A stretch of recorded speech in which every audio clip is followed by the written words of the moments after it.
Entrega teu caminho ao Senhor, confia nele e o mais ele fará. Muito bom dia para você. Estamos recebendo um dia com 24 horas para vivermos na companhia e na presença do Senhor. Queremos usar esse dia para cumprir os propósitos do nosso Deus. Eu quero pedir a Deus nessa manhã que visite o teu lar, abençoe a tua vida e a tua família. Quero deixar com você nessa manhã uma parte da palavra de Deus que se encontra no livro de Salmo, capítulo 106, o verso 2, onde a Bíblia diz o seguinte: quem saberá contar os poderosos feitos do Senhor ou anunciar os seus louvores? Salmo 106, o verso 2. Nós não temos condições de contarmos todas as bênçãos que nós recebemos em nossa vida das mãos do Criador, mas nós temos condições de termos palavras de gratidão, de reconhecimento e de louvores, de expressão para com o nosso Deus. Por isso que a cada manhã nós nos levantamos como adoradores, expressando para Deus a nossa gratidão e pedindo a bênção dele no decorrer do dia de 24 horas. Quero nessa manhã pedir ao Senhor que derrame bênçãos sem medida sobre você e sobre a sua família.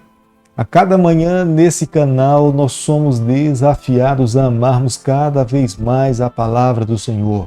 Ela é a luz para o nosso caminho, ela é referência para a nossa caminhada. A cada dia, quando nos levantamos, sentimos que, tendo a palavra de Deus aberta diante de nós, é Deus falando conosco, é Deus conduzindo a nossa trajetória. Por isso que nessa manhã eu convido você a ter a palavra de Deus aberta no livro de 2 Samuel, capítulo 18, o verso 1. Contou Davi o povo que tinha consigo e pôs sobre eles capitães de 1000, capitães de 100. Deus era com Davi.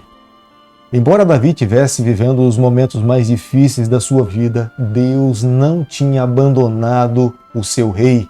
Davi estava colhendo os frutos dos seus erros, mas Davi tinha confessado o seu pecado. Davi tinha abandonado os maus caminhos e Deus tinha lhe oferecido perdão. O próprio profeta, homem de Deus, tinha lhe assegurado disso. Embora a vida de Davi estivesse um turbilhão, mas Deus estava ao seu lado.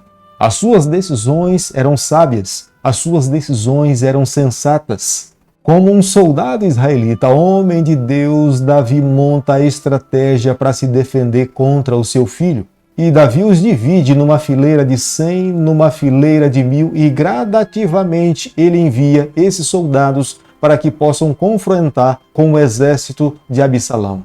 Davi já não era o mesmo soldado quando um dia se confrontou com Golias. Embora sentisse disposição para lutar contra os seus adversários e estava disposto a lutar contra o seu próprio filho, mas os seus soldados não permitiram que isso pudesse acontecer. Lhe aconselharam falando que ele seria mais útil se ele estivesse dentro dos muros da cidade e lá de cima ele poderia auxiliar o seu exército no momento da batalha, mas ele não deveria descer, porque se ele descesse, os soldados adversários lhe veriam como sendo um alvo. Se os soldados de Absalão conseguissem matar Davi, a guerra findaria rapidamente. Segundo Samuel, capítulo 18, verso 5, a Bíblia diz o seguinte: deu ordem o rei a Joabe e a Abisai e a Itai, dizendo: tratai com brandura o jovem Absalão por amor de mim. Todo o povo ouviu quando o rei dava ordem a todos os capitães acerca de Absalão. Davi sabia que estava vivendo momentos difíceis. Davi sabia que a qualquer momento ele poderia travar a última batalha da sua vida. Mas nesse momento, o seu sentimento paterno de pai pensava em Absalão. E embora soubesse que em grande parte o sofrimento que estava passando era resultado da vida de Absalão, mas mesmo assim, como pai, ele pensava no seu filho e queria que os seus soldados não tirassem a vida de Absalão. O confronto entre os soldados de Davi e os soldados de Absalão se tornou inevitável. O confronto se deu no território de Efraim. Esse território ficava ao leste do Jordão, dentro da tribo de Judá, ao seu lado oeste. O lugar exato onde se deu o confronto dos dois exércitos era numa floresta, num terreno acidentado, num lugar inseguro. De certa forma, os soldados de Davi tinham vantagem pelo fato de terem experiência em batalha, Mas os soldados de Absalão eram inexperientes, muitos jovens que estavam começando na sua experiência militar. O próprio Absalão, fugindo dos soldados de Davi, no afã da batalha, se sentiu preso entre o céu e a terra por um galho. Um dos soldados de Davi, que viu essa cena, não teve coragem de tirar a vida de Absalão pelo fato de ter ouvido Davi comunicar a Joabe que não matasse o seu filho. Mas quando esse soldado comunica a Joabe, é o próprio Joabe que transgride as ordens de Davi, que fere Absalão com um ferimento de morte. Embora o ferimento que Joabe causou em Absalão não tenha sido um ferimento que o matou por completo, mas Joabe induz os seus soldados de uma forma coletiva para que ninguém levasse a culpa de ser um único responsável que tirou a vida de Absalão, e coletivamente os seus soldados matam Absalão. Como nós podemos ver no versículo 16, diante do capítulo que nós estamos estudando nessa manhã, o tocar da trombeta no momento de uma batalha era sinal de vitória ou era sinal de derrota. Mas o ato de Joabe estar tocando a trombeta era sinal de que Absalão naquele momento tinha tido um ferimento de morte. Isso fazia com que os soldados adversários se entusiasmassem, se empolgassem e recobrassem as suas forças para encurralar o adversário. A morte de Absalão se deu tão rápida quanto o seu sepultamento.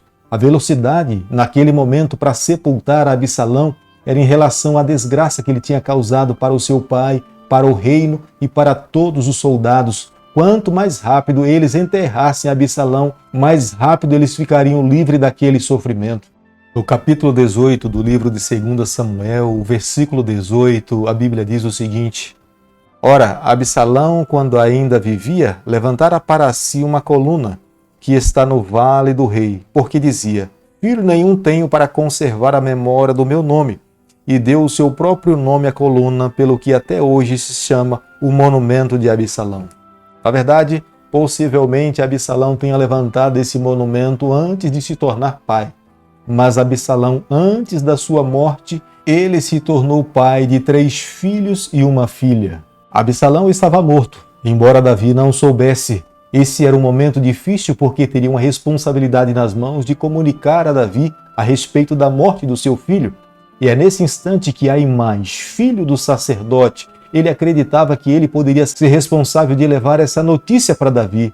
Mas Joabe, sabendo o risco que ele corria, pelo fato de ter ouvido da própria boca de Davi que não matasse o seu filho, ele pede para que um etíope fosse levar a informação de que Absalão estava morto. Joabe jamais imaginaria que Aimás conseguiria passar o etíope, até porque a distância e o tempo estavam a favor do etíope. Mas Aimás, mesmo assim, se dispôs a levar a informação a Davi a respeito da morte de Absalão e conseguiu chegar primeiro que o etíope. Davi, que estava sentado à porta da cidade, ansioso, esperando uma informação do que se dava no campo de batalha, ele vê Aimás vindo correndo. E ao contemplar esse jovem, que era filho do sacerdote, ele imagina que traria boas notícias. Mas logo a seguida, o seu soldado lhe informa que logo atrás vem um outro soldado correndo.